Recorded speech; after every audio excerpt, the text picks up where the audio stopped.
আমার মনে হয় যে বাইকের সার্ভিসিং যতক্ষণ চলছে ততক্ষণ তার সামনে থাকাটা ভীষণভাবে জরুরি। কি ভয়ঙ্কর অবস্থা এদিকে। হ্যাঁ ওটা হচ্ছে, এটা তো ছোটো, তো এটা কত ইঞ্চি? নতুন চেন স্প্রকেট লাগিয়ে নিয়েছি। কষ্ট লাগে, এই মাসে ইউটিউবের টাকাটা ঢুকলো আর এই মাসে বেরিয়ে গেল। হঠাৎ এসে বলবে হেলমেট খোল, বল খুলে দেখা, রাইডিং প্যান্ট খোল, ব্যাস। ঘড়িতে এখন বাজে হচ্ছে 11টা বাজতে 3 আর শুরু করছি আজকের ভ্লগ। সকাল থেকে বাইকটা এখানেই পড়ে রয়েছে আর রোদে পুরো সিট কেন সব কিছুই গরম হয়ে গেছে আর তার সঙ্গে সঙ্গে ধুলো, আর উপরে কাজ হচ্ছে তার সাউন্ড আসছে। জয় লোকনাথ। তো বন্ধু, তোমাদের সবাইকে জানাই স্বাগত আবার একটা নতুন ভ্লগে। আজকে বেরিয়েছি কয়েকটা কাজ নিয়ে। লাস্ট কয়েকদিন ধরে তোমরা দেখতে পাচ্ছ যে আমি খুব একটা রেগুলার নেই ইউটিউবে, মানে দুদিন ছাড়া ছাড়া ভ্লগ দিচ্ছি। সাধারণত আমি ভিডিও একদিন ছাড়া ছাড়া আপলোড করি, আর ইদানিং করে তোমরা দেখতে পাচ্ছ যে দুদিন হয়ে যাচ্ছে সেই গ্যাপটা। তার কিছু কারণ রয়েছে। কারণ হচ্ছে আমাদের বাড়িতে কাজ চলছে, আর সেই কাজ এই যে তোমরা একটা ছোট্ট ঝলক দেখে নাও কীরকম কাজ চলছে।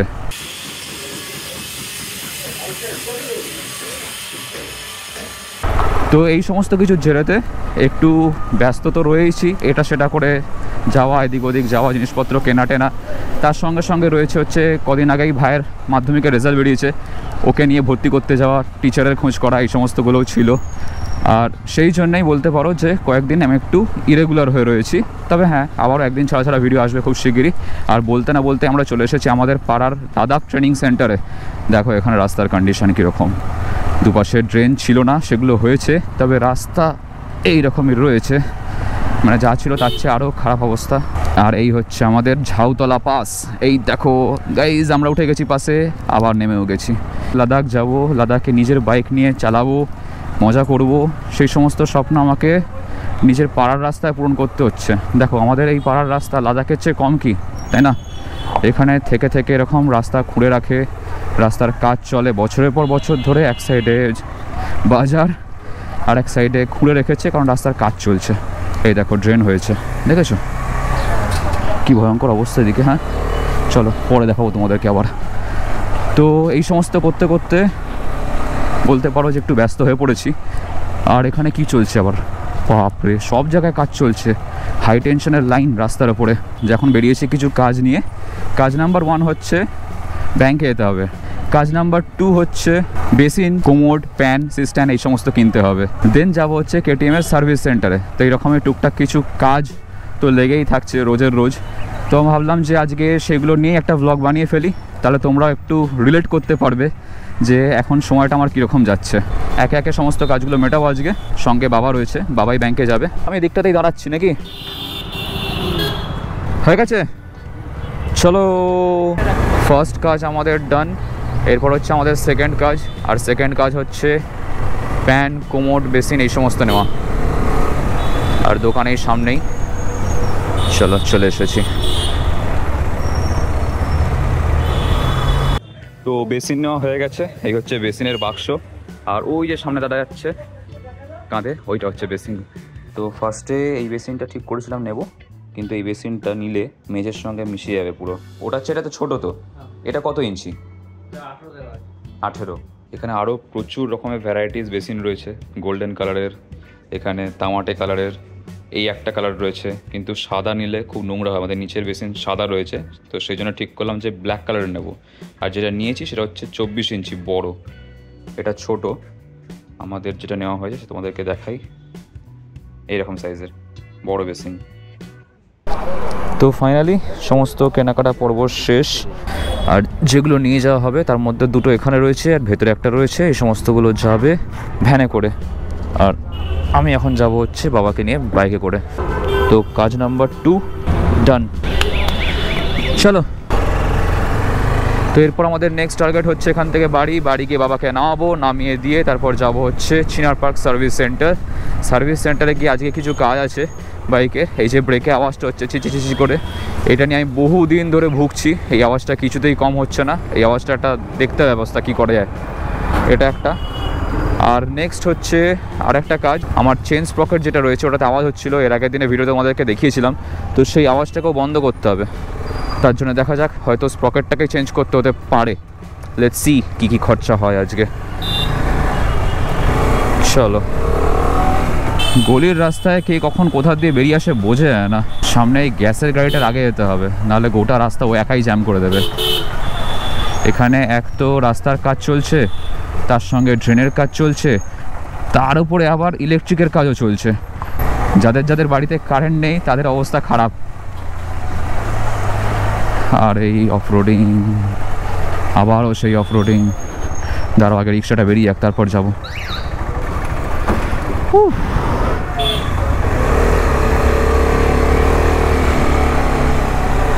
মারাত্মক অবস্থা।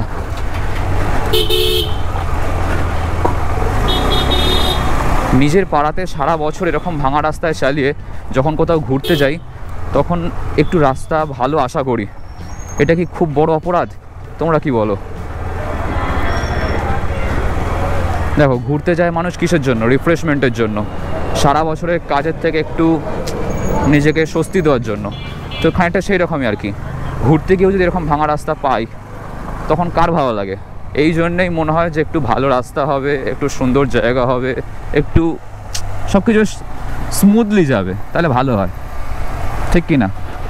দেখা যাক কবে জীবন আবার একটু স্মুথ চলে, তবে আবার ঘুরতে যাব।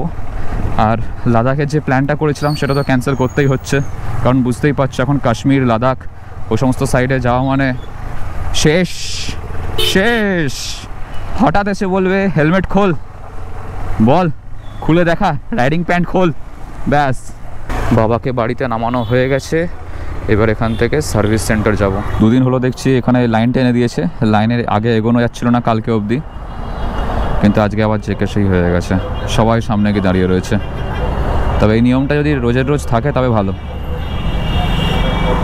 এই দেখো, এই দেখো, কালকে এখানে পুলিশ ছিল, এর আগে এগোতে দিচ্ছিল না, আজকে সবাই ঢুকে যাচ্ছে। কি হলো কাকা?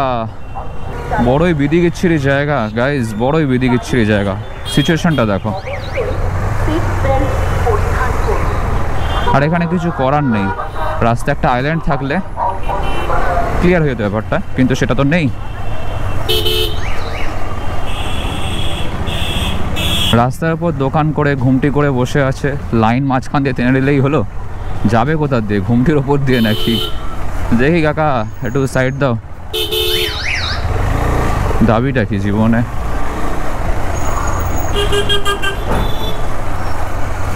এই সমস্ত জায়গায় থাকলে, এই সমস্ত লোকজনের সাথে বাইক গাড়ি এই সমস্ত চালালে হর্ন বাজানো একটা অভ্যাস হয়ে যায়, মানে অকারণে হর্ন বাজিয়ে ফেলি অনেক সময়। তো যখন হর্ন কাজ করছিল না তখন যে কি কষ্ট হয়েছিল আমার সে আমিই জানি। মানে উইদাউট হর্ন না মনে হয় যেন জীবনটা বোবা হয়ে গেছে, ভাষায় প্রকাশ করতে পারছি না গাইজ, এরকম একটা ফিল আসে। এই সমস্ত বাম্পারে অ্যাডভেঞ্চার বাইক থাকলে দাঁড়াতে লাগে না, কিন্তু এটা হতো ডিউক, আমাকে স্লো হতে হতো, এতে তাই ব্যাপারটা নেই। ওই জন্যই তো অ্যাডভেঞ্চার গাইজ, ওই জন্যই তো অ্যাডভেঞ্চার। চলো একটা ছোট্ট জাম্প মারবো, আবার একটা। দাঁড়াও কাকা, বাঁ দিকে ঢুকবো আমি, জায়গা দাও, ছোট্ট করে বেরিয়ে যাবো, থ্যাংক ইউ। আরে পেছনে হর্ন মারলে হবে, সামনের জন্য না গেলে তোমাকে কোথা থেকে সাইড দেবো? ওরে বাবা রে, বাম্পার এমন জায়গায় লাগলো না, উফ বাবা কি বলি। চলো এসে গেছি, দেখি আজকে হয় নাকি আবার।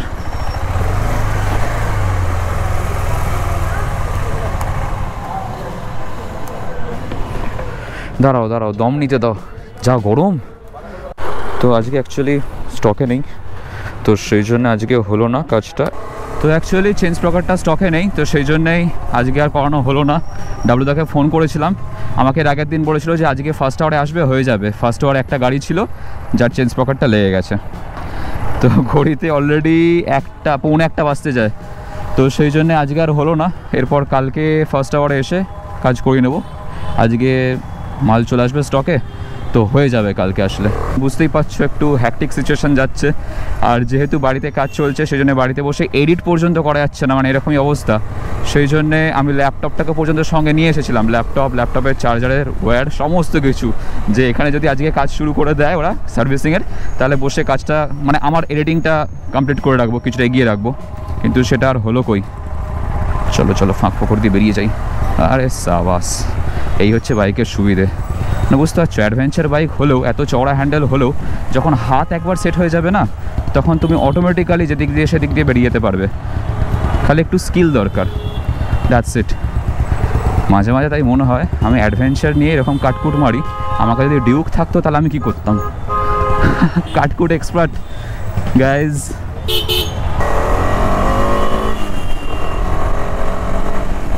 বাইকে কি কি কাজ করাই না করাই সেগুলো তোমাদের সঙ্গে আবার কালকে মানে ভিডিও শুরু করব, সেটা তোমাদের সঙ্গে শেয়ার করব আজকের এই ব্লগে। তো আমার কাছে তো এটা এখন মনে করো ওই 20 ঘন্টা মতন, কিন্তু তোমাদের কাছে এটা জাস্ট 1 সেকেন্ড। তো এখন ঘড়িতে বাজে হচ্ছে 2:25, বাইকের কাজ হয়ে গেছে ডান।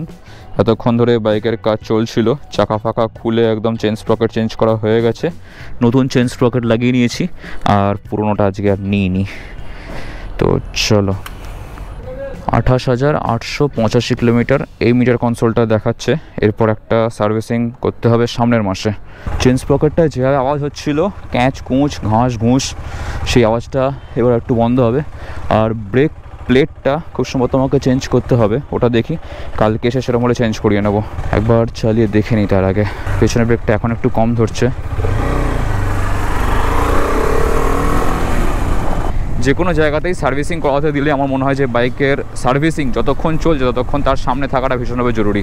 কারণ আমার ঠিক ভরসা লাগে না, আমার মনে হয় যেন এই পার্টসগুলো হয়তো চেঞ্জ করে দিল এই যা, সে যত ভালোই সার্ভিস সেন্টার হোক যেই হোক না কেন। তো সেই জন্যে আমি যখনই কোনো জায়গায় কাজ করাই তখন সেখানে দাঁড়িয়ে সারাটা দিন নষ্ট করে একদম চোখের সামনে কাজ করাই। আর যদি বলে যে না চলে যাও, তাহলে থাক, আজকে করতে হবে না, অন্য কোনো দিন এসে করাবো। দেখে হট করে বেরিয়ে চলে এসছে। আর একটু হলেই আমার সার্ভিসিং কস্ট আরও বেড়ে যাচ্ছিলো। কী কী চেঞ্জ করেছি তোমাদেরকে বলবো, তার আগে এখন বাড়ি যাই, খাওয়া দাওয়া করি, একটু পর তোমাদের সঙ্গে দেখা হচ্ছে। চলো। তো অ্যাকচুয়ালি কালকে বাইক সার্ভিসিং করে নিয়ে আসার পর আর সেটা ভিডিও কন্টিনিউ করা হয়নি, কারণ তোমাদেরকে তো শুরুতেই দেখিয়েছি যে বাইকে কাজ চলছে, আর সেই সমস্ত কাজের জন্য এটা সেটা করাই, মানে আমি এখন সবেমাত্র এখনই গেছিলাম ইলেকট্রিকের দোকানে, সেখান থেকে পাইপ টাইপ কিনে নিয়ে আসলাম। এই সমস্ত করছি বলে সময় করে উঠতে পারছি না। কালকে বাইকটা সার্ভিসিং করে নিয়ে এসেছিলাম, আর যে কাজটা করিয়েছি সেটা তোমাদেরকে দেখাই।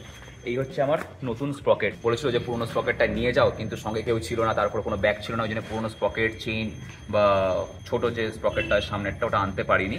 কিন্তু এটা হচ্ছে নতুনটা, চেনটাও একদম নতুন, স্প্রকেটটাও নতুন। এই নাটগুলোকে আমাকে চেঞ্জ করতে হয়েছে, এই নাটগুলো পাল্টেছি। আর ভেতরে একটা রাবারের কি একটা বলে, ওটাকে ডাম্পার বা কিছু একটা বলে, রাবার একটা খোপ খোপ করার মতন থাকে, সেই জিনিসটাও পাল্টেছি। তোমাদেরকে বিলটা দেখাই।